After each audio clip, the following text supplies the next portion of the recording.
Opinion Hearts Behind Bars Rethinking How We Protect and Punish Under POCSO. The Protection of Children from Sexual Offenses POCSO Act, 2012 was enacted with the clear and commendable objective of safeguarding children from sexual abuse.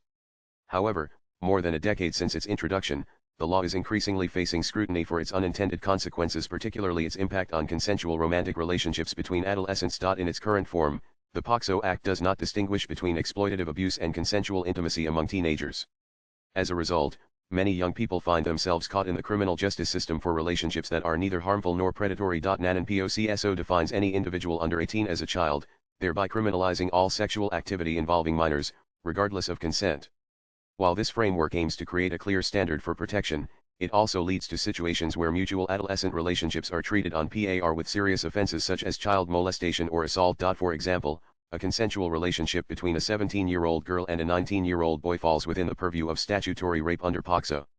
Such cases, often reported by disapproving families, have led to young boys being prosecuted as criminals, and young girls being labeled as victims even when they have voluntarily participated in the relationship. NaN and recognizing the need for a more balanced approach, the Supreme Court of India, on May 24, 2025, directed the Union government to consider decriminalizing consensual relationships among adolescents.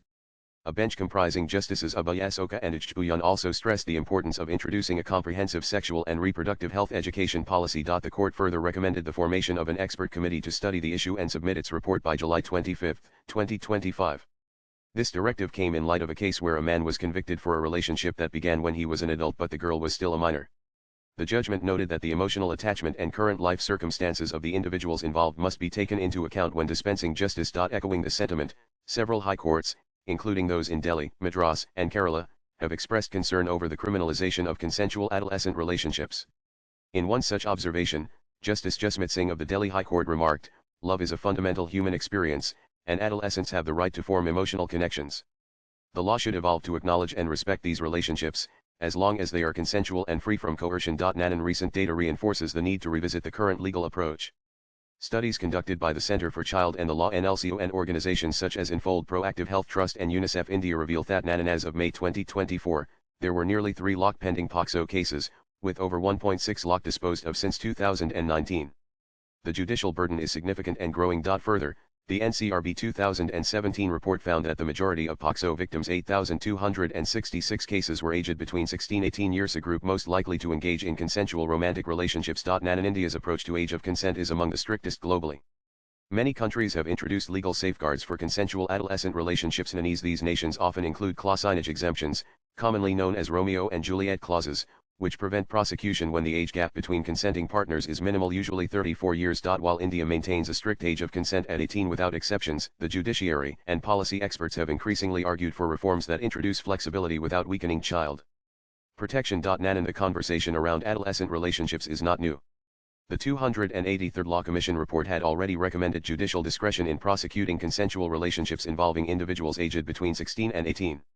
The proposed approach advocates for a more contextual understanding, considering factors like the age gap, presence of coercion, and the nature of the relationship. Importantly, the goal is not to reduce the age of consent arbitrarily but to prevent the misuse of laws that were designed to protect children, not penalize them for forming emotional connections. NaN and India's laws must reflect the realities of its youth. As adolescents mature faster and gain access to information and agency, the legal system must develop frameworks that protect them without infringing on their rights or criminalizing their choices. The Supreme Court's recent directive is a critical first step. It now falls upon the legislature to act, ensuring that our child protection laws evolve to be both effective and just. Swipe left for next video. Laws must be rooted in protection, not punishment, and built on empathy, not fear. Rukmini Singh is a Supreme Court lawyer and a social activist. Views expressed in the above piece are personal and solely that of the author. They do not necessarily reflect News 18's views. Latest blogs.